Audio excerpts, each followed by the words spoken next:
وہ بھیجا گیا. ٹھیک ہے جی. ارسلا وہ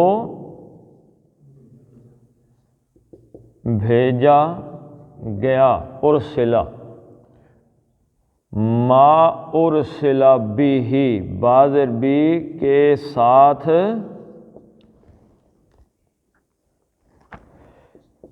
ہی اس کے ساتھ.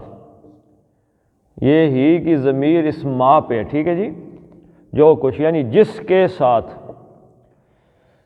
مؤمنون. اب بات آپ یہ جو با آیا نا پر یہ سمجھ آئے گی. مؤمنون کا کیا مطلب ہے جی؟ ایمان لانے والا. ٹھیک ہے جی. اور مؤمنون ایمان لانے والے. ٹھیک ہے جی. اب بات سمجھیں آپ. قالو انہوں نے کہا انا بے شک ہم ایمان لانے والے ہیں اس پر جو کچھ دے کر وہ بھیجے گئے. اس پر ہم ایمان لانے والے ہیں یعنی جو کچھ بھی وہ دے کے بھیجے گئے نا. ما ارسلا بھی جو کچھ وہ دے کے بھیجے گئے یعنی دے کے کیا بھیجے گئے. جو بات وہ ایمان کی لے کے آئے ہیں جو بات وہ لے کے آئے ہم اس پہ ایمان لانے والے ہیں. یعنی انہوں نے کہا ہم تو ان کو تو اللہ کا رسول مانتے ہی مانتے ہیں لیکن ان کے ساتھ جو چیز بھی ہے ہماری چیز کو مانتے ہیں. تو یہاں سے ہمیں پتہ چلا جی کہ ما سے ما موصولہ اس میں یاد رکھیے کہ یہ ساری چیزیں آ جاتی ہیں. ما مثلاً آپ کو بندہ کہے کہ تم نے کیا ولیمے میں کیا کھایا. وہ بندہ کہے جی جو کچھ پکا تھا یا ہے وہ کھایا. اب جب اس نے کہا جو کچھ پکا ہے تو اس کا مطلب ہے اس نے کوئی چیز چھوڑی ہے؟ ساری چیزیں کھا گیا. ہر چیز اس نے کھائی ہے. جو کچھ کا مطلب کیا ہے؟ Every thing. تو رسول صلی اللہ علیہ وسلم پر ایمان لانے کا طریقہ کیا ہے؟ بما ارسلا بھی جو کچھ وہ دے کے بھیجے گئے ہیں اس پہ ایمان لانا ہے. یہ دیکھیں ایک بہت بڑا ایشو ہے ہمارے ہاں کہ حضور صلی اللہ علیہ وسلم کو بت کی طرح نہیں پوجنا. بت کو کیسے پوجتے ہیں جی؟ بت میں اور رسول میں صلی اللہ علیہ وسلم فرق کیسے کرنا ہے؟ بت پہلی بات تو یہ ہے کہ جہاں پہ آپ نے رکھا ہے وہاں سے اس نے ہلنا نہیں ہے. نمبر دو، بت نے آپ کو نہ کسی کام کا کہنا ہے اور نہ کسی کام سے منع کرنا ہے. بت جو ہوا. نمبر تین، آپ بت کی خوشنودی بت کی مرضی سے نہیں بلکہ اپنی مرضی. یہ آپ ادھر اس لکھ لیتے ہیں نا یہ آپ تاکہ بالکل یاد رہ جائے. نمبر ون کیا جی؟ کیا بتایا تھا ابھی بتائیں. بت جو ہے نا وہ ساکت ہے. اس نے نہ کہیں آنا نہ کہیں جانا ہے. وہ آپ نے اس کو ایک پلیس پہ آپ نے رکھ دیا اس کو. ٹھیک ہے جی. نمبر دو کیا جی اس کا؟ نہ اس نے کوئی امر بالمعروف کرنا ہے نہ نہی عن المنکر کرنا، نہ کوئی نیکی کا کہنا ہے نہ برائی سے روکنا ہے. نمبر تین، اس میں یہ ہے کہ بت آپ کا پابند ہے.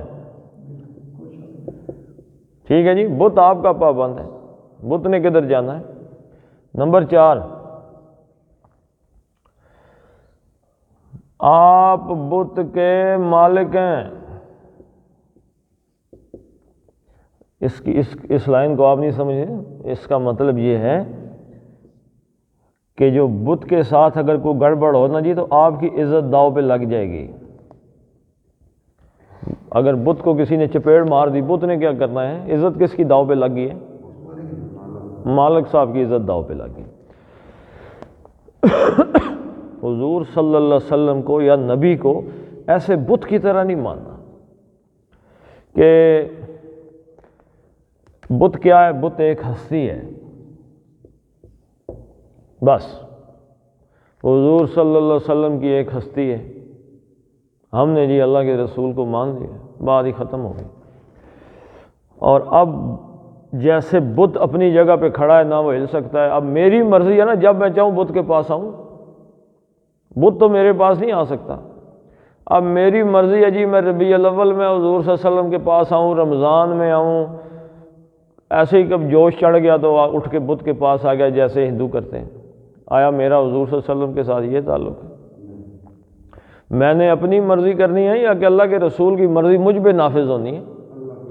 اگر تو میں نے اللہ کے رسول کو بت کی طرح پوجنا ہے تو اس کا مطلب ہے میری مرضی ہے، میں جب چاہوں گا میں نعت پڑھنا شروع ہو جاؤں گا، جب چاہوں گا مجھے یاد آئے گی میں درود شریف پڑھوں گا، جب چاہوں گا تو اس وقت چلا جاؤں گا جی کسی محفل میں، جب چاہوں گا جی آج کیا جی آج سموار ہے لہٰذا چلو یہ کھجوریں کھا لو۔ نمبر 2، بت تو مجھے کسی چیز سے نہیں روکتا، نہ کسی کام کے کرنے کا کہتا ہے، جبکہ اللہ کے نبی صلی اللہ علیہ وسلم مجھے کچھ کام کرنے کا کہتے ہیں اور کچھ کاموں سے روکتے ہیں، اور اگر میں نے ان کو بت سمجھا ہوا ہے تو پھر میں نے اس کام میں اللہ کے رسول کی نہیں ماننی، زندگی اپنی مرضی گزارنی ہے۔ بت کی کیا طاقت ہے کہ مجھ سے کہے کہ دائیں ہو جاؤ یا بائیں ہو جاؤ؟ ٹھیک ہے جی۔ اچھا، بت جو ہے نا وہ میرا پابند ہے، وہ دیکھتا رہتا ہے کہ ابھی میرے پوجا کرنے والا آیا نہیں میرے پاس، میری مرضی پہ بت چلے گا، میں اسے یہاں سے اٹھا کے دھوپ میں رکھ دوں، دھوپ سے اٹھا کے اندر رکھ دوں، ادھر سے اٹھا کے ادھر دے دوں، آپ کو دے دوں، باہر رکھ دوں، چھت پہ رکھوں، میری مرضی ہے۔ ایک بت سے 2 بنا لوں، 2 سے 3 بت بنا لوں، یہ کس کی مرضی ہے؟ میری مرضی۔ لیکن نبی کی صورت میں بندہ کس کا پابند ہے جی؟ نبی کا پابند ہے۔ اچھا، ایسے ہی حضور صلی اللہ علیہ وسلم کی عزت میری عزت سے کم ہے یا زیادہ ہے؟ مجھے اپنے سے زیادہ کس کی عزت کی پرواہ ہے؟ اللہ کے رسول صلی اللہ علیہ وسلم کی عزت کی پرواہ۔ اچھا، اب یہی 5ویں بات اس آیت میں جو آ چکی ہے وہ یہ ہے کہ بت کی یہاں پہ تو امر بالمعروف اور نہی عن المنکر گو کہ آ چکا ہے۔ اب میں اگر فرض کیا ایک بت کو پوج رہا ہوں تو ہو سکتا ہے میں 80% بت کے رستے پہ چل رہا ہوں یا 60% چل رہا ہوں، لیکن نبی کے معاملے میں ایسا نہیں ہے۔ ما ارسل بہ، 100% جو کچھ رسول صلی اللہ علیہ وسلم دے کر بھیجے گئے اس پر ایمان لانے کا نام کیا ہے؟ مومن۔ اگر مومن ہونا ایمان ہونا ہے تو حضور صلی اللہ علیہ وسلم کی کتنی باتیں ماننی ہوں گی جی؟ ساری، 100%، جو وہ لے کے آئے۔ اب اس کی بھی آگے 2 شکلیں ہو جائیں گی۔ شکل نمبر 1، مجھے تو پتہ ہی کوئی نہیں اللہ کے رسول کیا لے کے آئے، 100% تو بڑے دور کی بات ہے نا جی، مجھے تو یہ 10% بھی نہیں پتا کہ اللہ کے رسول کیا لے کے آئے۔ زندگی کا کوئی ایسا گوشہ ہے جس میں اللہ کے رسول کی رہنمائی موجود نہ ہو؟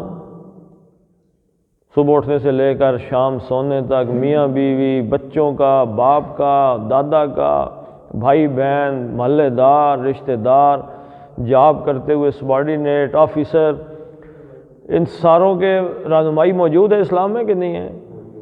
تو وہ کس نے ماننی ہے؟ تو یہ اس آیت میں ہمیں پتہ چلا بما ارسل بہ، جو کچھ رسول لے کے ہیں وہ سب کچھ ماننے کا نام ایمان ہے۔ آدھا مان لیا، سورہ بقرہ کی آیت ہے کہ افتؤمنون ببعض الکتاب وتکفرون ببعض، کہ تم قرآن کی اور نبی کی بعض باتوں کو تو مانتے ہو اور بعض باتوں کا انکار کر دیتے ہو۔ فما جزاء من یفعل ذلک منکم، تم میں سے جو کوئی یہ حرکت کرے گا پھر اس کا بدلہ کیا؟ الا خزی فی الحیات الدنیا، کہ دنیا کی زندگی میں اسے ذلیل کر دیا جائے، وَيُرَدُّونَ إِلَىٰ یوم القیامت اشد العذاب، اور قیامت والے دن اس کے لیے شدید ترین عذاب اس کا منتظر ہو۔ تو قالوا انا بما ارسل بہ مؤمنون، تو انہوں نے کہا کہ جو کچھ یہ رسول لے کے آئے ہیں ہم سب کچھ ماننے والے ہیں، ہر شے وہ مانتے ہیں جس کو وہ لے کے آئے ہیں۔